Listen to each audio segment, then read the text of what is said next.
Good morning, good morning, good morning. June the 20th, 2022. Shake, rattle, and hum. It's time for the morning word. We're back. It's Juneteenth. Some of you guys are going to be off today. Have a new holiday that's been implemented, celebrating the emancipation, the final emancipation of the final slaves. And it's been deemed to be a holiday now, designated, I should say, to be a holiday. So Juneteenth, jump up. I don't know where Juneteenth came into play with June the 20th because 20 ain't a teen, but it's not for me to figure out. I didn't make the rules. So you guys get up. Let's move around. Let's get with the program. See what's happening. Here we go. Let me get you guys dialed in here. All right. Wyman Beck, Sonny Burnett. What's going on with you guys? Mickey Jones, good morning. Lauren Smith, good morning. How are y'all? Hey, Talisa. This says we the people right here. Right here.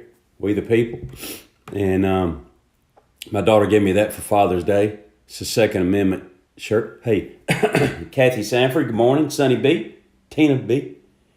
I was looking at the wrong, I'm sorry guys, I was looking like I was lost here. I was looking at the wrong monitor here. But good to see you. Hey, Nick Walker, my man. Kim Barnett, good morning. Brandy Shaw, good morning. Eloise Oliver, good morning to you. Minaj Tandy, what's happening, my man? Angie Fields, good morning, Angie. Haven't seen you in a while. Miss Linda Parker. Diane, you going to the beach? If it is, it's hot. Hey, Wyman. Larry Sullivan, what's going on, Larry? John Cameron down in Panola, Alabama. See him for all your quail hunting needs, guys, right there. Good to see you, Minaj. Talisa. Michelle Gravois, good morning up there in Tennessee. Good morning, Melinda. Keep Randy in our prayers. He's having a heart cat this morning. Okay. Hey, Joe Dean. Joe Guerra, good to see you. Eric Jones, my man. Look at Eric. Got a picture up there with just a mustache. Retha Avery, good morning. Amy Ledbetter. Alan Davis, good morning. Good to see you, my man. You too, Nick. Hey, Miss Linda. All right, we got just a few more minutes. Hey, Gail, good morning to you. Got your coffee cup loaded up, Michelle? Hey, Juliet, it was good to see you and Sonny yesterday.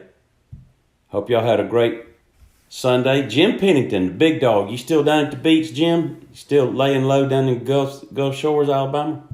Hey, Gail. Too many people. I got you, Diane. Go in the fall and in the spring. I did not know Curtis Lee passed away. Gail, what happened? Send me a private message, Gail, if you don't mind. Hey, Natalie. Good morning. Gail Taylor, good morning. Nikki Shelby, good morning. Hey, Nikki, did you just hear Gail Dogan said that Curtis Lee passed away? You know Curtis, right? Hey, Daryl, what's going on? All right, guys, here we go. Cups up. Toast to the morning word crowd. God bless you. God bless America. Good to see you guys. Time for the morning word. The morning word today is cheaters never win. Cheaters never win.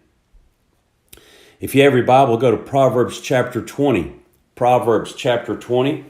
And we're going to the 10th verse. While you're turning there, I want to give a shout out to our military personnel and our first responders. God bless you and thank you for the work that you do. Proverbs chapter 20, verse 10. Here's what it says. Diverse weights and diverse measures, they are both alike an abomination to the Lord. They are both alike an abomination to the Lord. Now, a diverse weight and a diverse measure, biblical times, when you purchase something, oftentimes it was by weight. And so they would put a weight on a scale over here, and whatever you were purchasing over here, it might be grain, might be oil, might be diamonds, I don't know. And they would sell it by weight. A diverse weight meant that it was a dishonest weight. That they may want to purchase 4 ounces of olive oil. Well, you would put a 3-ounce weight on there and measure it out, the oil, until it balanced out and that's what you would sell them.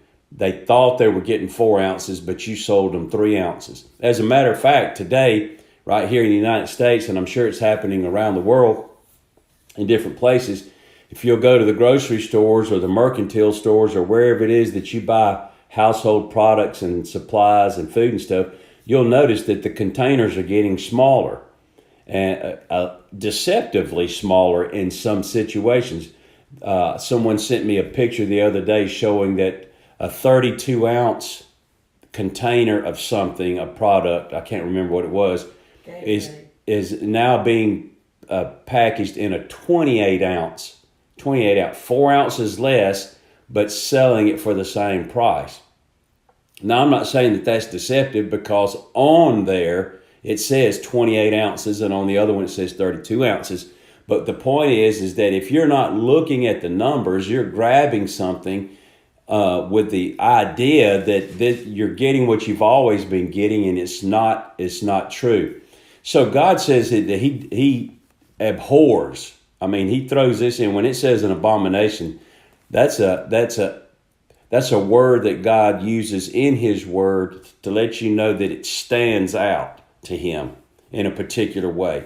And dishonesty is something that stands out to God. We cannot have dishonesty with a dishonest spirit, being a dishonest person. That affects everything that you do, because eventually, over time, people find you out. And people just stop having meaningful relationships with people that they know that are known cheaters. Okay? Cheating, dishonesty, same thing. So they don't have meaningful relationships, because no one is going to have an in-depth sort of relationship with someone that they know is dishonest or is a liar or a thief or so forth, but is a cheater.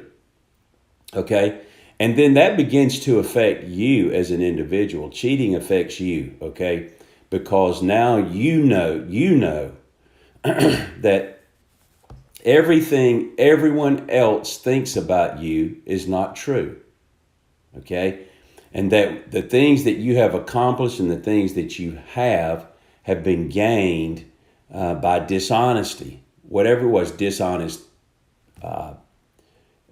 labor practices, dishonest business practices, dishonest relationships, whatever it is, that you know that you didn't get there in the legitimate way, and that is a hit on your own personal integrity that you know about, okay? And that affects you as an individual, and it certainly affects your relationship with other people, because they now know that you are dishonest. This really frustrates me, I guess, here in the United States, because we have so idolized sports that and the win at all costs that we perpetuate in sports, particularly I'm thinking about here college football, but it can be in any sport. It can be in anything. I'm just highlighting that this morning. And that is that people will do anything and everything to skirt the rules and to cheat to try to win.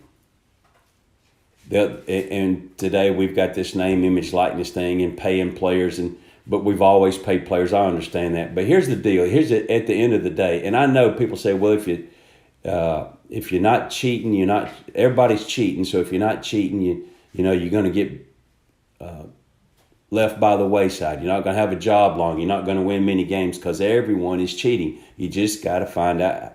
Don't cheat too much, and don't cheat in a way that's easily discernible to everyone. Just cheat a little bit and do what you can to put things in your favor. Well, you've heard the old adage, when I wake up in the morning, I'm looking at me in the mirror, right? And I don't care who you are. I don't care how many rings you wear on your finger, championships you have, banners in the Coliseums. It doesn't matter. When you wake up in the morning and you look at yourself in the mirror and you know that what you have or what has been done at the University of Alabama, University of Louisiana, LSU University, Louisiana State University, Texas A&M. You know, when you wake up in the morning, those coaches or whoever it is that's recruiting them and whoever it is, everybody's in on the deal that knows about it. You know, when you look at yourself, that what you have is not legitimate, that you weren't good enough as a recruiter, you weren't good enough as a coach, you weren't good enough as an organizer, as an administrator, as a fundraiser. You weren't good enough to win with your own talents and with your own knowledge and expertise. You had to go outside the boundaries. You had to go outside the boundaries in order to win. And that's a cheater. And God says, I abhor a cheater. Now, here's something that you need to know. People may never know that you were a cheater. Okay, you say, well, Pastor Aaron, what if no one ever finds out? Well, God knows. That's what he said. They are an abomination to the Lord. There is no cheating in the spiritual realm, because God sees all. I said spiritual realm. There's no cheating, period. God sees all and knows all. Okay? And what God wants is integrity. Not perfection, but integrity. David failed 1,000,000 times, but he always confessed his sins, got his heart right with God. You can deal with integrity that makes mistakes. A cheater will not admit his mistakes. Okay? His dishonesty, his deceitfulness. And so today in our culture, particularly here, I'm always talking about particularly in the United States, because I'm not completely aware of the inner workings of all the places where you live and reside and work. But in the United States of America, this place is hell bent on being dishonest. It's just hell bent on being dishonest. And it's a rarity, and it's a treasured moment when you find someone who will find money laying on the ground and pick it up and return it. When people hunt you down saying, I found your purse, you left it in the shopping buggy. I'm sorry, but I opened it up and got your address off your driver's license and found you, Those people are rare, okay? And then when it comes to business, now I've never owned a business. I kind of manage a business, I guess, if you talk about pastoring a church, but I don't handle the finances. But I know I've talked to many people that I go to church with, and that I know personally outside the church that are business owners, and say, man, it's a cutthroat business. There's cheating in the bid work. There's cheating in the payments. There's cheating in the employees. Cheating the employees in their pay, cheating paying off your creditors. I mean, I've heard some stories where, literally, if it had been me, I might have shot somebody.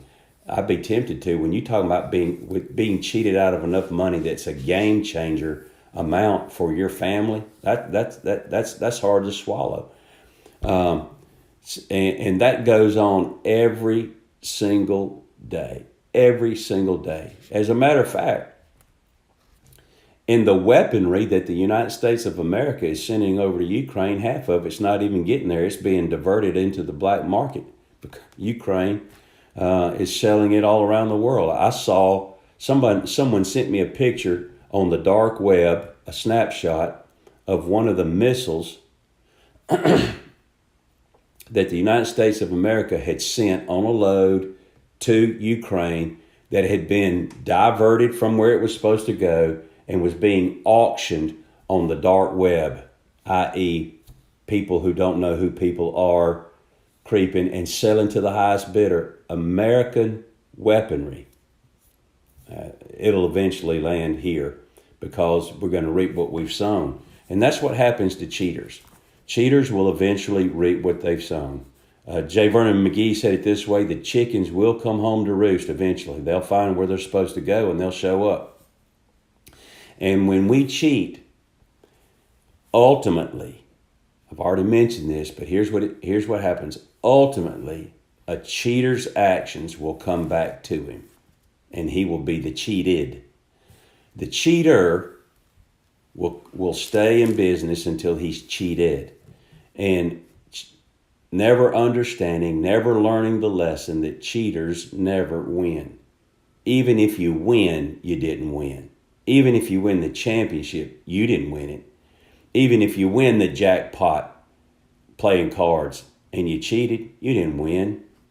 And when you lay down at night, listen, you can have all the rings and you can have all the necklaces and you can have all the banners. And everybody can say you're the world champion, you're the greatest of all time. But when you lay down at night, you know you're a cheater. You know you didn't win it. You're not good enough to win it on your own. So you say, well, Pastor Randy, why would I even compete, particularly with athletics, knowing that I can't win? Well, I can't answer that for you. But if you want to play by the rules. Here's something, this may sound a little cruel, okay? A little crude, so to speak. But it's volumes of truth, and I'm going to leave you with it. Are you ready? Cheaters never win now. God doesn't like a cheater. I was playing dominoes at the fire department one time at the fire station. We were playing dominoes. I'll leave you with this story. And back in the day, I dipped snuff. So I had me a big old dip of snuff right here. And I had gone into the kitchen and gotten a can, a tomato can, a small one. And that was thrown in the trash can from that day where we had our meal. And it was going to be my spit can. So I went over there and I got my spit can, put me a couple of tissues down in it. And I was sitting down to play dominoes with the guys. We had a game going.